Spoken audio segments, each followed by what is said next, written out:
There we What go. did you say yesterday about the panting? It's her relieving stress? Venting stress. Correct, right? So, Panting is good. yes. Okay. Venting is her accepting what's happening, right? So, the clicking is what just happened, what is happening is stressing me out, okay?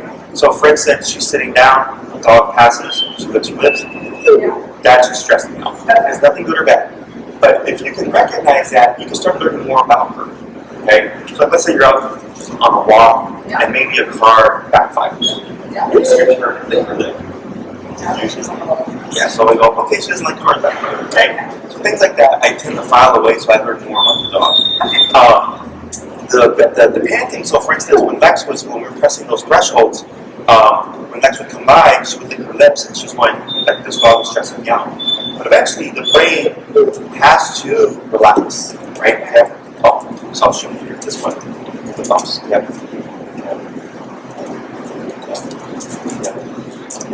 On you.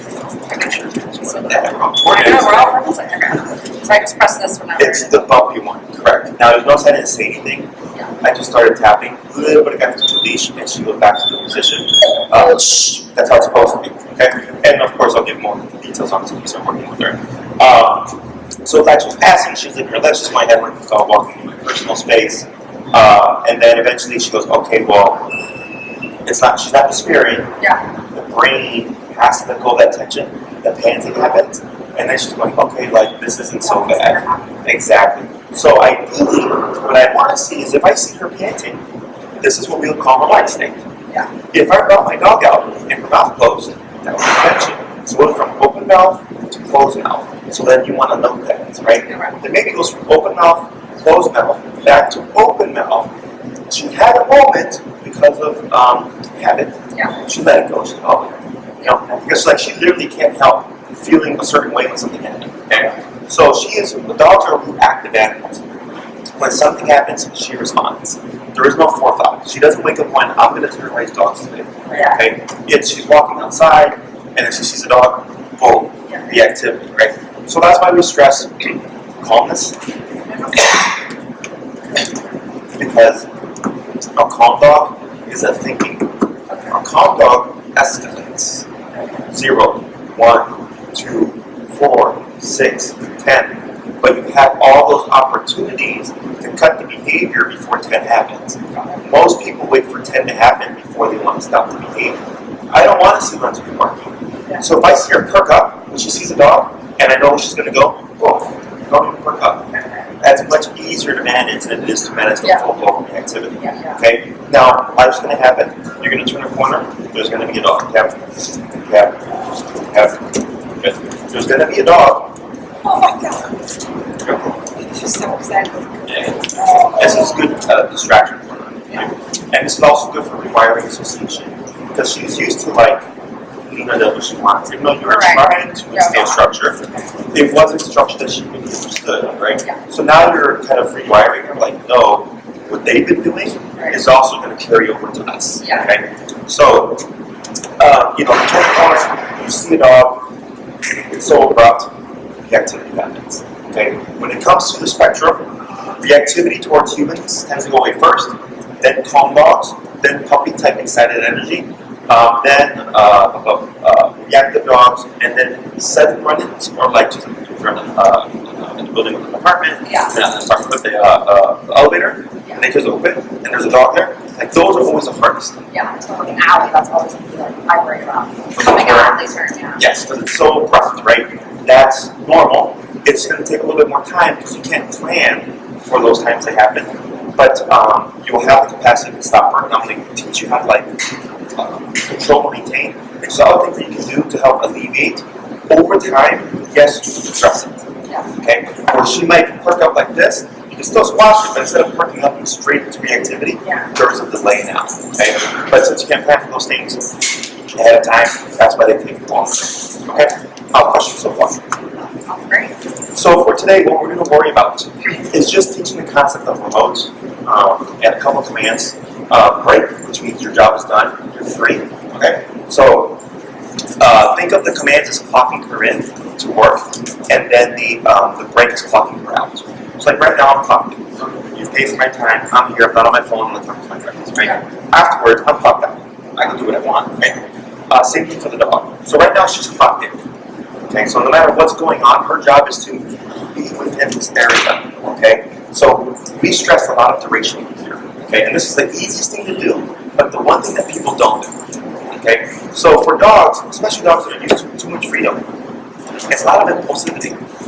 You know, sound marker, which we saw plenty of during the consultation. At all times right? in our house. So if this is very challenging, go to this place and don't move for the next 2 hours, 3 hours, 4 hours.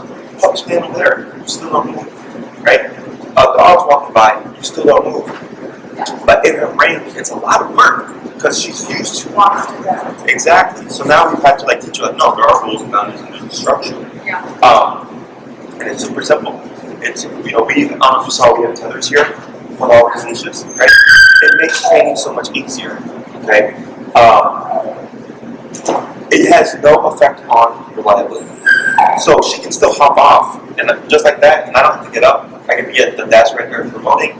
She's self-fresh, she gets back down. I didn't have to get up. It's stupid easy, but for whatever reason, people don't stress it. But in your case, it would help tremendously. Okay? Because she's used to. Not like I'm like having her. Yes. You don't have to do it 24/7, right? But have her practice something that's opposite to what she's used to, her way of being. Because before it was complete freedom, which everybody does, right? Mikasa, Sukasa. It creates issues because now the dog has no boundaries, no rules, right? So the dog decides, makes decisions, and makes their own rules, right? If you start to create the you can't move and you can't just jump over marks there, you want this and that, you start to create a new dog. So your dog becomes what you allow it to do. Okay? This is a new dog, just this. Normally she's sprinting around, running, pacing, barking. This is crazy. And then the next thing would be, of course, transferring others to the home. Because remember, she's going to have association with the home. For us, it's easier because this is completely brand new set, right? And it was boot camp. We didn't ease her into this. It was just, hey, do stuff. Yeah. Right? Exactly. Yeah, so it was kind of just like overwhelming structure with moments of break and play to release stress and so that she can be a dog, right? Yeah. So, what dictates what you do with her within the home is her behavior. Okay? If she's being a good girl, right? So we always want more control than less. We want the most control, and then as she progresses, you're like, man, you're making good progress, and you start to give little leniencies here and there, and all of a sudden maybe you allow one thing, and you notice her behavior shift. Okay, that one thing causes to happen, she can't handle it. We're gonna take that away. Okay? But the other stuff she's fine. Okay? So we tend to feel bad because like, well, we want our dog to be a dog, we want our dog to have freedom, all that stuff. Yes, but at the same time, you don't want to create a habit. Because that creates gray area. That makes sense? Dogs are very black and white. What you can do, what you can't do. Okay? When you create that gray area, that's when you're working against yourself, and it becomes frustrating. And then anger and things like that. And that forces something. So when we do this, hey Corey, can you make us water? Oh, please, thank you. Okay. So the other stuff is association, right? I know, she gets so riled up. Right? But you're creating it though, right? So the first thing I always want a dog to associate with me is calmness. Okay? It's not that I don't want to be excited. I just want time and place, right? So like if I take her to the park to get off the leash, run around stuff, right? Be excited. If there's some new rules, you can't park the dogs that walk by, right? But if it's you come home, hi sweetheart, baby, bye sweetheart. Yeah, and it's all she associates with you. So then she's with you, you influence her. You get what you get. Okay? So if she's super excited, you're being super excited, you're making a thank you. A feedback. Okay? So I'm not against praise. She like watches you response to this. I just want it to be I want her to work for it. Yeah. Okay? We're so used to your cute squeak and all that stuff, praise, but then you're working against yourself. You're creating an area. Okay? Some people was not just a dog, it's a relationship. A relationship to me is Jesse is authority, Jesse gives me structure, Jesse gives me discipline, Jesse gives me consequence, Jesse also gives me praise, Jesse also gives me free time, you know, like there's rules to everything. Okay? We thrive in rules. We have laws, there's rules in the workplace, there's rules, you know, it's the same thing for the dogs. Okay? So if we didn't have that structure, it'd be laziness. Right? It'd be, you know, doing whatever they want and then breaking the laws. Not laws, but if they can do it, they're not breaking it. Yeah, right? So,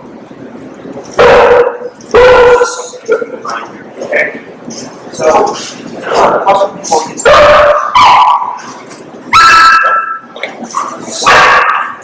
we teach with the concept of pressure. Your remote control is pressure. Okay, when you press that button, that's pressure. Okay, so She's like kind of tensing up. She's like stressed out. yeah, exactly. So here, you see the shaking stuff, and you see the heavy breathing, right? Now she's like, oh, there's more energy with her family, and she's used to her own way of being, right? So now we have to do it. So if she did something, it's not bad. Okay, it just needs to be taught. Oh, exactly. It's the same expectation. So here, give it a tap. Yeah. Okay, so see how there's no response here? Is this clockwise goes up. 14, 20, tap.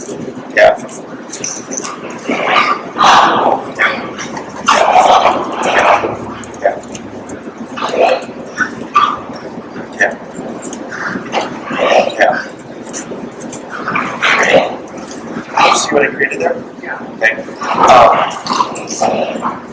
Her reference point is this area.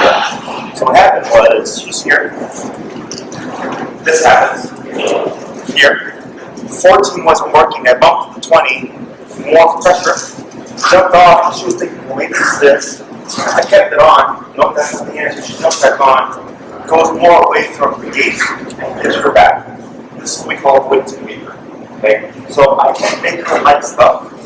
We can teach her what to do instead if she feels uncomfortable. We have 4 options: fight, flight, avoidance, and submission. Okay? We don't want to fight. That's reactivity. We don't want to run away. Submission or avoidance. Okay? Submission is accepted. Sure, there's dogs playing over there. There's dogs playing over there. No big deal. Avoidance is, you know what? That's the bigger energy. I can't tolerate that. I know I can't fight it. I don't like that one. Exactly. It's like if you're at the store and you see someone, you want to talk to them, go down a different aisle. That's avoidance behavior. Okay, you don't run out the store, but you go down a different aisle. And you don't run up to touch them, you go down a different aisle, right? Or submission would be, I'm not going to avoid them. I would call submission and acceptance. Yours just goes straight, like no big deal, right? So same thing for the dog, but I'll be very nuanced, very kind of specific to the So because I know where he has to go, I don't want her staring. She's going to tap. Right there. Okay? So because she's under command, what you're saying is, hey, yes, you're on place, but I don't want you doing that. Okay? And you're just nitpicking at it. Okay? So this does not make her or affect her relationship with dogs. It does not make her dislike the dog. Okay? You're just simply saying, no, don't do that right now. Okay? So you want her to get looking at us with his other dog. I don't care if she's looking at you, I just don't want her staring at you. Okay? So she could lay down, she could fall asleep, she could turn this way, she could look down. As long as that's not like in this kind of heightened state. Because there's a difference between like looking at somebody or something and looking at them with like intention. Yeah. Right? That's the difference. So if you already or if you can develop the eye to read dog behavior, it puts you at an advantage. Because then I can go, okay, don't want that, don't want that, don't want that. That's an okay choice. Okay? Because you have to give the dog some kind of option. Okay? Otherwise you're going to create more confusion or more stress and she's like, oh, right? So that's why you keep it easy. Just don't look over there. So this is good right here, the plantain. Yes. Like facing That's us. right. And let me see here. So we're seeing some bigger like convulsions. Yeah. And they stop now. Panting's still a little bit heavy, right? Yeah, and if you look at her eyes here, she's a bit worried. So when she's been here with us, she's actually been relaxed. Okay? Yeah.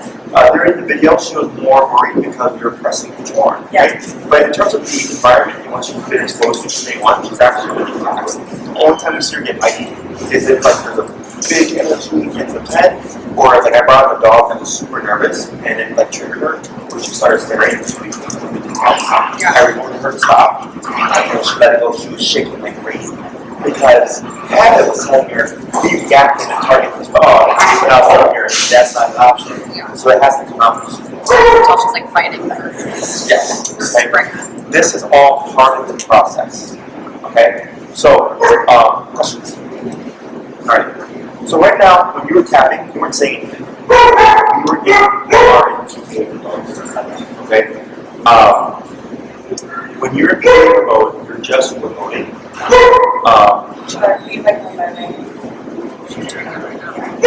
So yeah, that's all fine.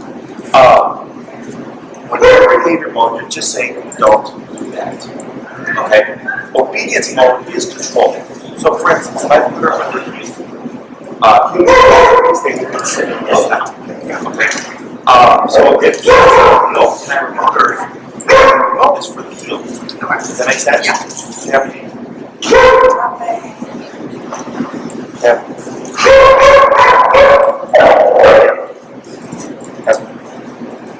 Great. And now you're guest player, right? Hey, Bree, who is that?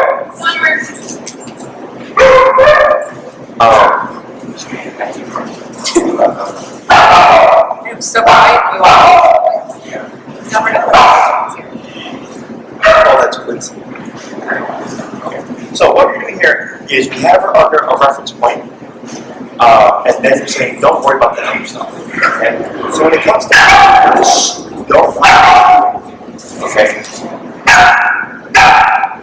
In order for her to self-regulate, there's a consequence. Okay?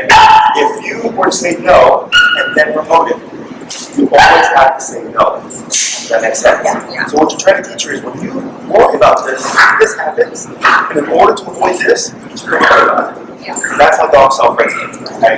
So when you want to eliminate a behavior, you just remote it. No words. When you want to control the behavior, you want to have a word. Okay? So like, let's say barking in the hall. You don't really want to eliminate that because that's technically security.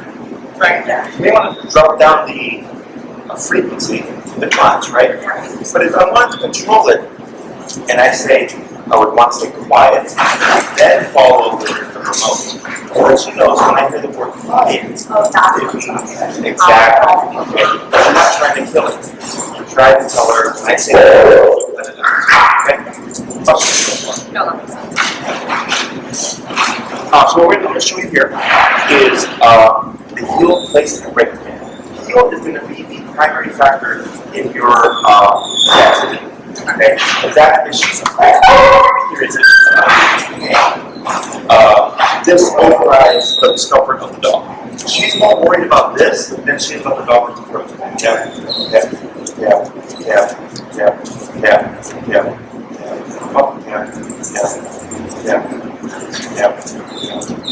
32. What's your highest? 36. We actually Strike off where she's like, and what's caused is a state of mind, right? She's a bit more pain because you guys are nothing bad, right? But this is the thing about remote. Everything is different. Every dog is different. Every dog is different. what was the highest that it went to again? No, Right I now, didn't. it's all 1.7. Okay. So,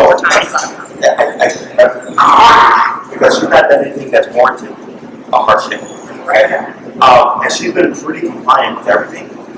She did get a little resistant with the leash pressure, but in order to get her to disengage, it was like why it went so high. Okay. So with the heel, you need to walk with me, stay with me, sit when I stop. It's all one command. Okay. So if she's worried about your left leg, if she sees the dog the idea here, she's more concerned about you being here than she is about the dog. Yeah. Okay? If she does become stressed or heightened, and I remote her, she now has a reference point. Okay? Oh, Right, not that dog. Okay. If the behavior is severe enough or she's practicing too much, it will override the obedience. It's no big deal. We set the force in a different way, but we always start with this because it's the simplest for people to catch on. Yeah. Okay. So when I do the word heel, we have to tap, tap, tap.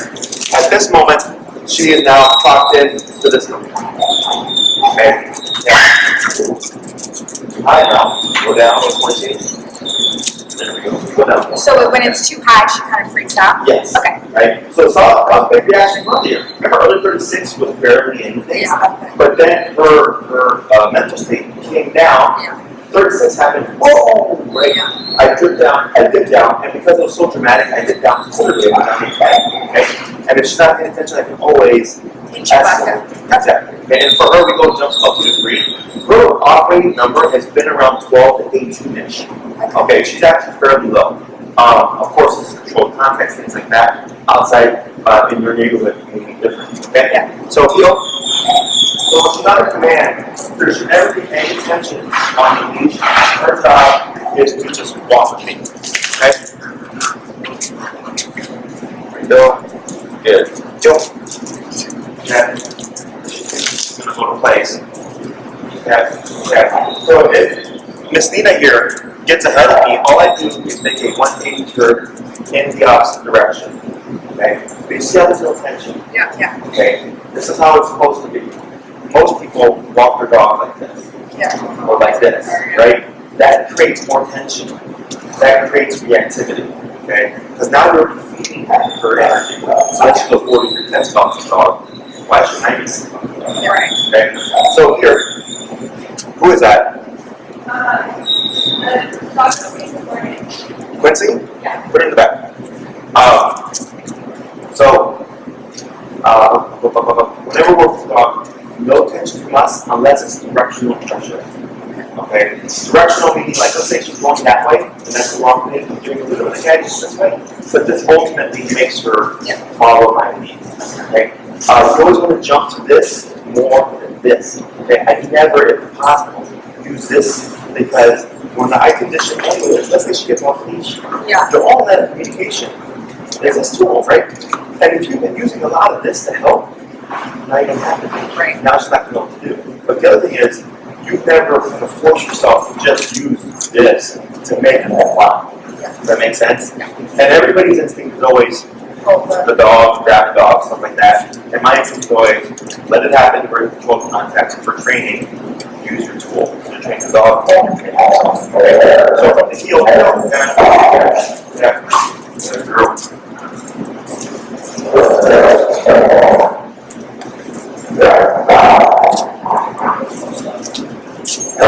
I'm not tapping you. Okay, so one time I say tap is when I'm pressing the button, right? So you saw the real tension, and I just did a bunch of the weird stuff, right? It's nothing fancy. I just taught her, pay attention to me and follow me and do it, right? That's what heel is. And when I come to a stop, I don't say sit. She should just do so on her own. Okay? If she doesn't, I would use this to give her a reminder, in which case she would then sit, but I wouldn't shoot her. You don't say sit. Was that behavior? Because heel is walk with me, stay with me, sit when I stop. So if I were to move again, what's your inclination going to be? Yes, because that's what heel is, right? And that's the last thing that she did. Yeah. You can say heel at all? Yes.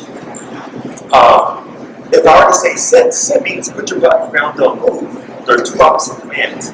So if I were to say sit and start walking, and she didn't move, she shouldn't, right? So then like you could do that, but most dog owners won't recognize the consequences, and then they're gonna undo their obedience. Okay, so I just say heel. Correct. Heel. Does heel have in a package? Walk with me, stay with me, sit when I stop. Okay. So when you view it that way, when you see this, the position is a sitting position, but it's not a sit. It's a heel sit. Okay. And there's like what I call a relaxed sit, which is the dog's not under any command, and I'm mobile, and then they'll decide to do this. And the person like, oh, you made them sit. Like, no, it's like a sit. It's the fact that I've gotten them to relax, but it looks like a sit. Okay, place. Yeah. Yeah, good. Very good. So, With the heel, if she's following her lead and there's no tension, she's focused on the then she can't see anything. Okay? That's the concept. The placement here is much more convenient stationary. She can sit down, lay down, stand up, play with play with a toy, or play with the dog. Okay, if there were to be a dog on there, as long as we're staying within the confines of this area. Okay, so this is nice for like within the home. If you want to keep her stationary and not have to worry about like, because if you tone her down is this, and don't move from that position. It's very strict, right? So it's more work on the owner in case she breaks. You have to reinforce it to this extent. Whereas this is just go back home, right? So the down is also like, let's say you're to a restaurant patio, down, you're not going to be there for longer than an hour and a half, right? Whereas with this in the home, like, it just gives it a little bit more space. Here. Yes, exactly. It's easier for her. And place can be anything. Place can be a rug, it can be her dog bed, it can be a kennel pad. Could it be like if we ever crave and we get like a bed, like a dog bed, could we like point and say place to the dog bed, place to if you have like a bed in one room and then the kennel in another, you can do that, right? If they're within the same room, you most definitely want to have some kind of pointer to distinguish. With the kennel, does this kennel as in like go there for the evening, or does this go there with the door open and don't come out? As we've been using it, was like when she was being crazy, she would go in there because it's in another room. Okay, and it's like when the That's where she sleeps. okay, because there's going to be, because technically, let's say she's being crazy, you send her to the kennel. She can technically still be crazy, so she's going to open the confines of the kennel. Right? That's what we did with behavior work. Right. Oh, you're running around. So we don't have to do kennel. You just can correct it. And I will give you other ways of correcting that are outside of the remote, so you don't have to be like, you're not stuck with all crap. There's a remote on, you can't stop it. Okay? This is for when you know you can control. Within the home, obviously, with her barking and stuff, like there's no, how do you say, can't escalate further. Right? You would use other means to correct. If you know you're going to need her, like you're going to have friends come over and you need her to not move from a space for a period of time, you want to have your means of making it happen. This just makes life super. Like I think if you like how to walk people over, you can have it on her. Yes. Sit quietly, chill. She can sit quietly and chill, or if you wanted to integrate her, and let her coexist with everybody, right? You let her be loose, and then when she tries to jump, jump. She starts getting barking, right? She starts catching her, they're eating her food. You don't do that. Okay? That's gonna be the best. She's so bad about food, so like being able to have her like away and not You have two approaches, you have prevention and intervention. Right. Prevention is you go on your bed in the corner, you leave my guest alone. You're preventing that from happening. Intervention is she's walking around loosely, all you have to do is put a gap. Nope, you can't do that. You're intervening as the behavior or about to happen. Does that make sense? And there's no right or wrong here. It's just two different approaches. Yes, there's no right or wrong. Definitely, if you're trying to push for more coexistence type of relationship, it's the give her the options, right? If you really don't care about that, you're just like, no, I just want her to leave my guest alone, I don't want to have to worry about her, then Like it's time and place. exactly. Maybe you have someone come over who's doesn't like dogs. It makes them feel more comfortable. Exactly. Dogs. So there's gonna be a couple of things over here because they will go along, but you'll get that when we do the interview session. Okay. Questions? She can try the commands first. Okay. She's the primary. Yeah. Okay, so I'll give you this. So, here, I'm going to show you a couple things. When you hold a leash, we have what we call a trainer hook. You take your lead, right thumb, like this. Box your leash. Okay? If you hold your leash like this, if she were to suddenly hook it, this doesn't happen with this hold. Okay? The next thing I do is if I take my leash here, and I do this, right? So I wrap around my pointer finger there. Yeah. Also locks my leash. So I have a double lock, right? So if something happens and she goes, I'm secure, right? If you hold like this, it feeds through, over, we're gonna that can happen. Okay? So when you're walking with her, we want to keep it short but loud, okay? We want to give her the opportunity to stay steady. We're going to teach her what to do instead. When you're out, like once you start to practice this in your neighborhood, one thing that I like to do is if I have a completely blank slide on a sidewalk, I'll give the dog a slide. You don't worry on it, right? But when you know that, oh, I'm going to turn to the neighborhood or the house,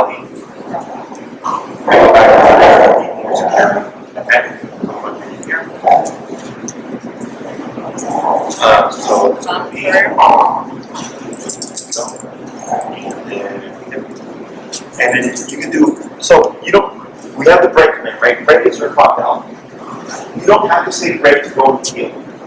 Each command overrides the previous command. So you could say break and then heel, or you could just say heel. Go straight into it. Okay? It's really just personal preference. I really don't care. I tend to just go into the next command. So like if we put her in place in the home and then we're like, okay, she's done, instead of saying like Nina, we say break. Right. Yeah. Yeah. Okay. Because Nina will technically mean like Nina from here, which you could do because it's technically your recall. But then it's her Yeah. coming. Yeah, there's nothing. I would issue the break command. If you know like we want her to be done, I just issue the break command. Okay. So whenever you're ready, what you can do, you're going to issue the word of heel. Yeah. Yep. And you'll move to depth good. And you're going to just walk around here.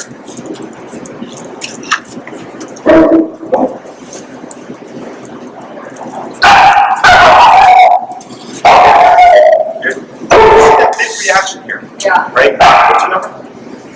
17. So we're going to dip that down. We're going to go down to 9. Okay. So what distinguishes the power is her behavior and her reaction. Okay. I don't dip that. We don't want a dog gifting and rolling and all that stuff, right? We want them to listen, and sometimes if the dog's in that severe state of reactivity, it happens because it's so intense. But when it comes to this, where it's real subtle, it shouldn't take a whole lot. It's crazy how she reacts differently, like depending on how she's feeling.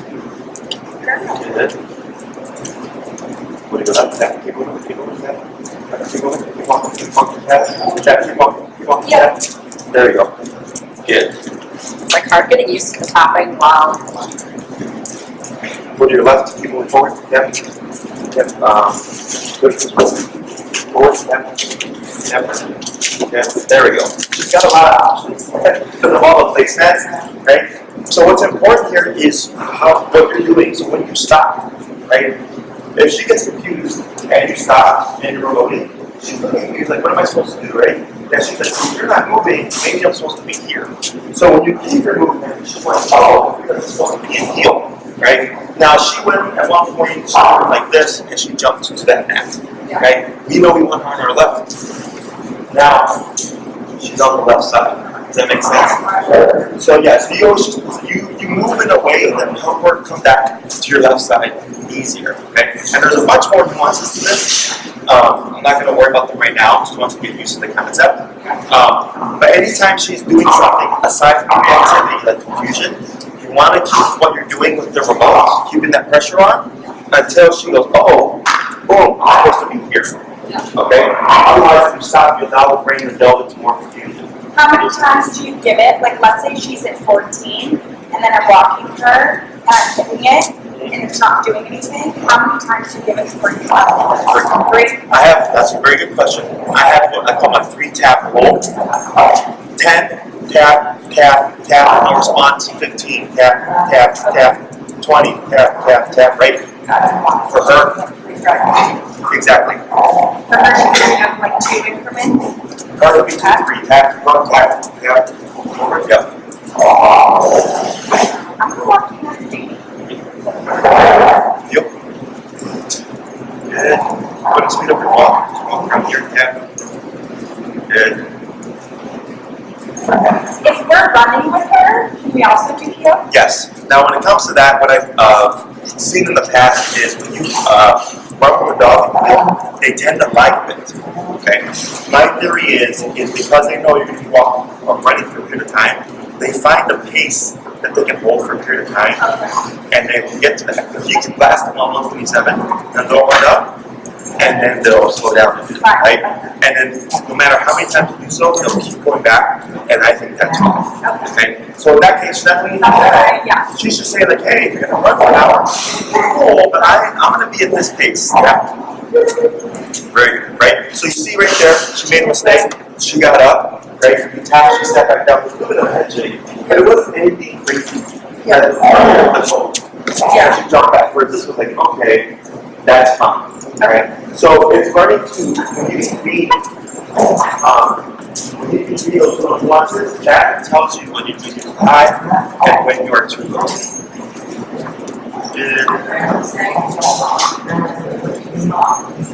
You say heel when you go from stationary to motion. Okay? So if you're walking, you come to a red light, you stop. red light turns green, heel, walk, stop sign, I stop. There we go, good girl. And then heel, right? So like right now, the next time you start moving, you Heel. Yep. I find it to be easiest to issue the word first, step forward, yep, there you go, and then move. Okay? As opposed to simultaneous or moving then the command itself. Because when we start to incorporate the word stay, if you've been teaching her when I move, you just follow, it's going to create more for you. As opposed to reversing it where I issue the word first, and then I move. Okay? So go ahead and slow down and go stop. Good? And you're going to issue the word heel first, and then you're going to walk. Heel. She thought about it for a second. See that? And turn in again so that you can walk past this way.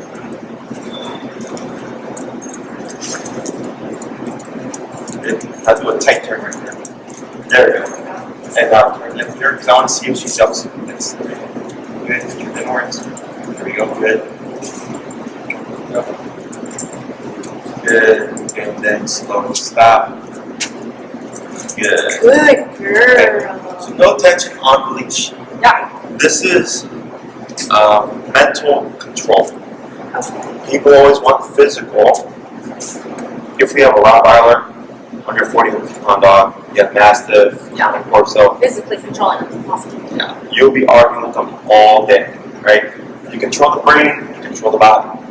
And the reason why I do this stuff is the way I train is the dog thinks they're making the decision. Yeah. Okay, I'm manipulating them using the remote. But so in the beginning, when she was pulling and tugging one way, and I kept just bumping it, and eventually she's like, "Man, this is super annoying. It's not stopping.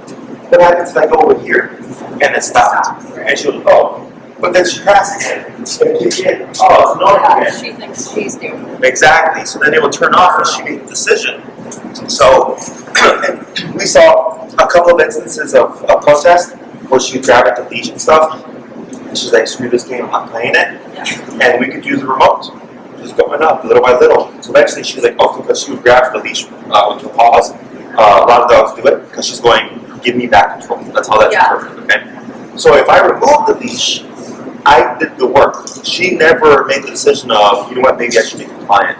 So we just sat there, I didn't do anything, and yell at her, just let the remote keep going up. And eventually she removed her paws, and she goes, "Oh, okay."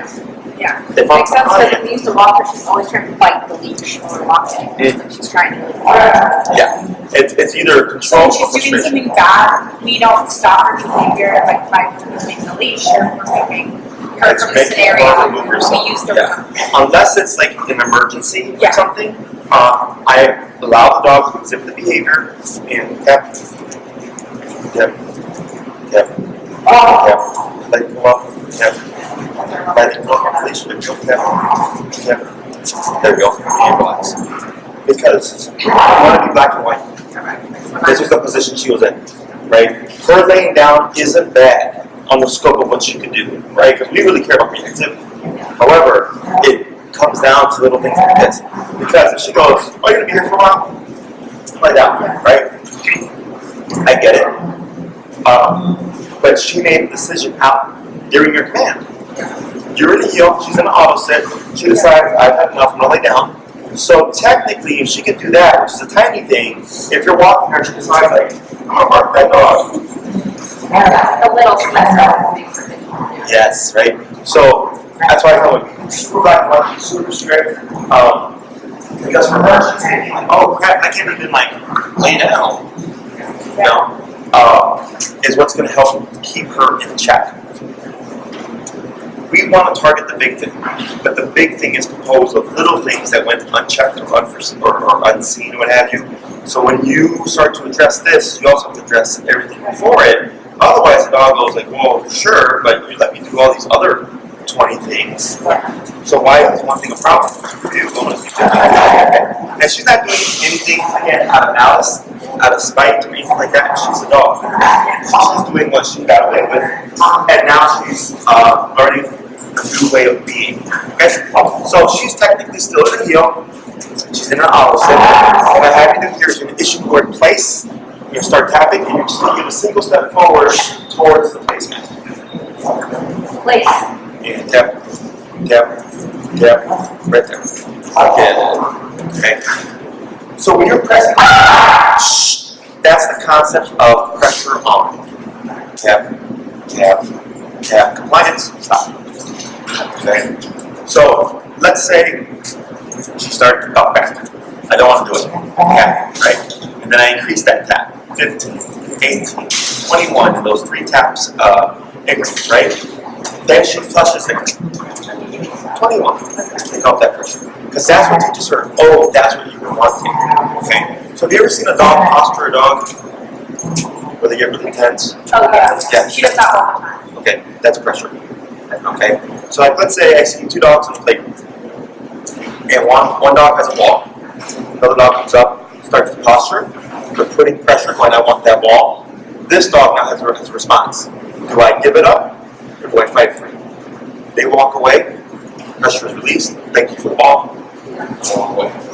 Right? Pressure is all over the place, we just don't really recognize anyone. Peer pressure, remember that? Yeah. Right? Did I ever use my driving analogy with you guys? You drive right on the expressway? Yeah. Okay.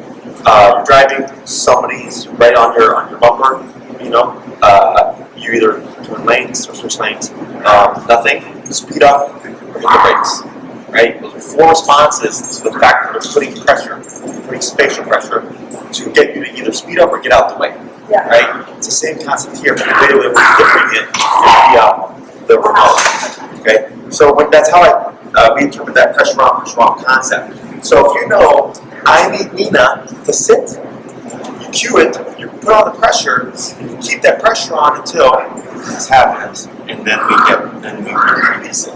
She's being reactive, bark, bark, bark, bark. Pressure on, increase it. Pressure on, increase it. And all of a sudden, she backs away, sits down, maybe walks it off, pressure off. So she's learning, oh, if I do these behaviors, if I don't do these responses, this kicks in and does not stop until I give it up. This is all making sense.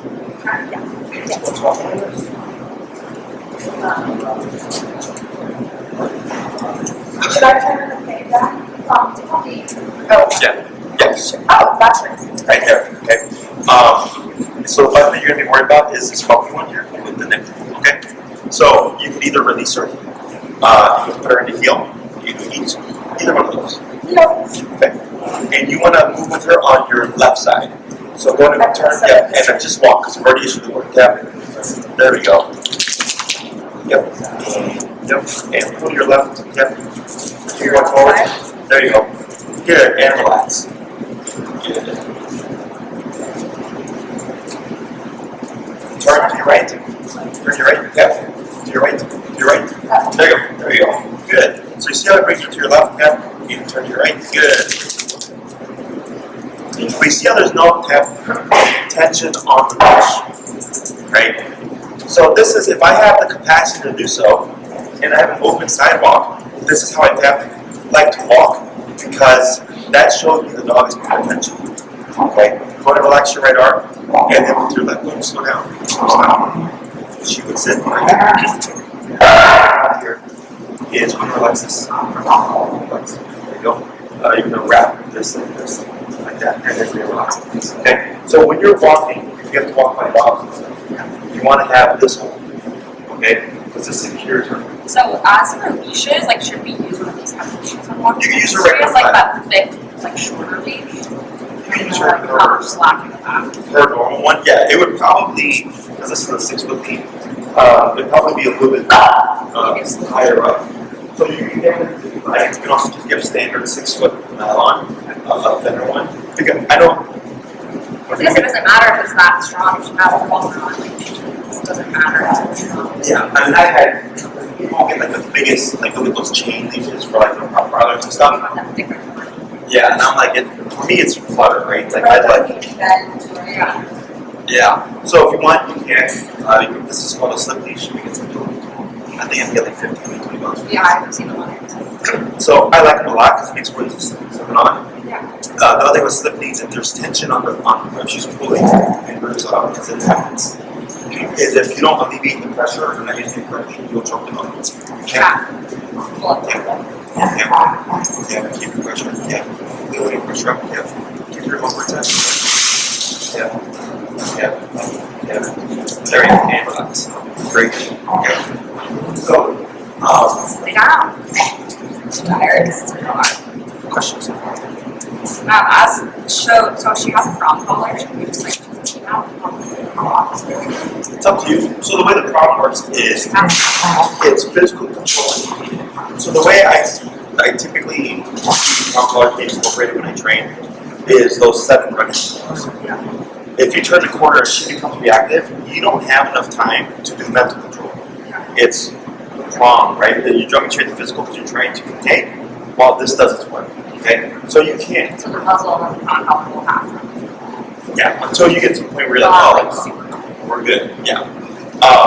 And then let's say you find that she's super susceptible to the remote collar and the dog isn't really doing anything. You can always just forget the prong, go for a walk, go for a few test walks. Oh, great, she's the same way she is with it. Yeah. Then you don't need it, right? But that's how when we do remote, I do everything camera. Yeah. There we go. Yep. Up. Yep. Go ahead, pivot again. Yep. Pivot again. And there we go. So it's there just in case because it gives you more control physically with less effort. With the slip leash, you have to do a bit more physical. Right. Okay? And in a sense, it's kind of like, oh, we were planning for this. You're wanting the easier route. Yeah. Okay. And you can always change that slide as things go on. Very strong. Very good. So when you start with Nina, I want you to try if she ever breaks out of position, so if we're walking, she comes to my right side. I keep moving, I pull my left, Okay. and then I back on my left, right? If she were to shoot to my right and I can't get her back, I can also just pivot like this. Now she's back on my left side, okay? Remote, ideally, is always moving back to us, okay? Collar, or leash shows her like where to go. Yes. It's the guide. It's the steering wheel. Okay, very good. Heel. Yeah. Go and give a little bit of slack here. There we go. That's good. Now walk very slow. Go ahead and speed up. And very slow. Slower. Stop. Good. Okay. So, heel means pay attention essentially. Yeah. And if she's paying attention, it should look just like that. If you speed up, she speeds up. You slow down, she slows down. When you start to incorporate this in the home, then you're going from normal walk. One thing I like to do to test if the dog's paying attention, because we're going on autopilot, is I'm walking for 15 minutes, man, you're doing great. But are you on autopilot or are you still paying attention? What do you think you can do? Stop suddenly. Or what else? Turn. Or what else? Slow down. Okay? And you always want to slow down because just like driving, you don't stop, you slow down. Before we turn, we slow down. Because if you just stop suddenly, the person behind you, collision. If you just turn suddenly and you're going too fast, you're rolling your car. Right? So for her, you want to give her the opportunity. So I shift gears, slow down, she's paying attention, right? If she's not paying attention, I slow down, there she goes, turn back to my side. Okay? Because if you just suddenly stop or suddenly turn, she will never catch it. Okay? When we do training sessions, we can do things like that because she's more heightened state of focus, but realistically speaking, it doesn't apply. So a random question, kind of just when we're walking for next week. If we're sort of walking the sidewalk and the dog is coming on the sidewalk the opposite way, is it better for us to just like stop and like have the dog like kind of move away, stop, have her sit, the dog passes, or should we kind of push her? What I would do, because in the beginning, you have to see where she's at here. Okay? So here, okay? So here, heel, yeah.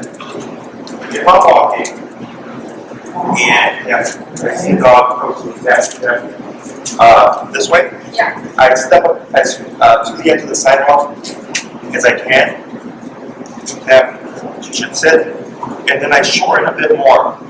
See this? So as opposed to this, If I do this, I'm still not tight, not this. Okay? This limits your range of motion. So then here, if she's in this position, I know anything else outside of that is not allowed, right? So she gets up, I roll back into position. It allows me to watch her and at the same time take in the dog. Okay? So your responsibility is the other. Okay? That person technically should just pass.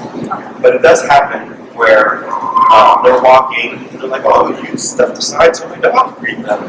And they'll bring their dog over. So then for you, you have to advocate for her. So she's being a good girl and sitting minding her business and that dog is approaching, she's not going to have it. Okay? Oh, we're training right now. We're not ready to socialize. 99% of people will listen to that. Usually they see the muzzle. They'll stay away. Yeah. So hopefully that makes things easier. But let's say they keep moving in like, no, like we don't want to meet you. They keep coming in like, fuck off. Yeah. I've literally had to tell those people because they're like, oh my god, it's friendly. Like, People always say that. Like, my dog is not friendly. yes, right? Or So, people, my other part of that is a lot of people walk their dogs off leash, especially like at the park or something like that. So I just have to sit and let them just walk by. yes, that's fine, right? So when you do this, I'm not hiding her from the dog. I'm not getting into, I'm not covering her eyes. I'm not body blocking. I'm not going behind the car. Yeah. I'm just at the edge of the curb, create space. Because for her, when you create distance, less stress as opposed to just walking, right? Also, I shouldn't cross the street fully, but just stay on the side. yes, right? Because in order for her to progress and you to progress, well, you have to go out of your comfort zone. Now, if it just looks like a bad situation, person flex a leash, never paying attention, or off leash dog, yes, by all means, cross the street, right? Go the opposite way. But if you're like, a good situation, I'm going to use this to my advantage. Shortly, watch her, look for those signs. You see her ears back, and she's panting, but if you see the hackles come out, she perks up, her ears are up, she starts to posture, her well-being is correct, right? Easier before she's exploding. So like, let's say she looks and you tap her and she does this, and the dog passes, and nothing happens, perfect. Okay. So it's the littlest older. Yes. If you want to do 1, don't wait for 10. If 10 happens, since I have it shorter, if I pull up, I have immediate control. A lot of times people will sit side like this, and the dog does something. Yeah. Look at all this wiggle room. Look at all that space you can go, right? That's how we do this. We're limiting range of motion. And if I need to control her, it's always straight up, never back, never up and back. Up de-escalates, back escalates. Okay? So if it's a really bad situation, I lift her up and I call her off the ground. Okay? Because that's how dogs direct their bodies. That's how they direct their mouth, is their front legs. Okay? The front wheel drive. So here, keep it short. I'm watching Nina. You don't say anything. Because you're like, girl, Nina, don't worry. Nina, don't worry. That's really how we talk. We're like, You hear that energy? You're feeding energy. You're making her stimulated, right? Calm. I'm watching. I see something. I remote it. I see something. I remote it. If she's getting more intense, I bump it. And I don't really focus on numbers. Like for me, when I hold the dog, I just turn it into a spot. Okay? Because the dog tells me everything. And I have a feel for how this behavior is. Yeah. So like, let's say I tap her on 10 and it has like no effect on her. And I'm like, okay, I can do a 20 here because there's nothing on 10. I can do a bigger jump and all that stuff. Yeah. So once they pass, the girls feel, we keep going. Okay? Other questions? Yep. Yep. Focus on everybody. Thanks. Yep. That's 10 right now. Here. I actually have a question. Yeah. Like just now when you said place and she got confused, you just keep tapping, you don't say anything again. I make her do it. Okay. Our inclination is to help or reset the dog. I just keep the pressure on. Okay. And make the dog work through it. We've had times when dogs panic, they get protesting, they get confused, they're like all over the place. I heard it. They go and work through it, right? If it looks like the dog's confused, or maybe they didn't hear, I will repeat just one more time, and then I go, okay, now you're going to do it, right? The more you make them work through stuff, the less you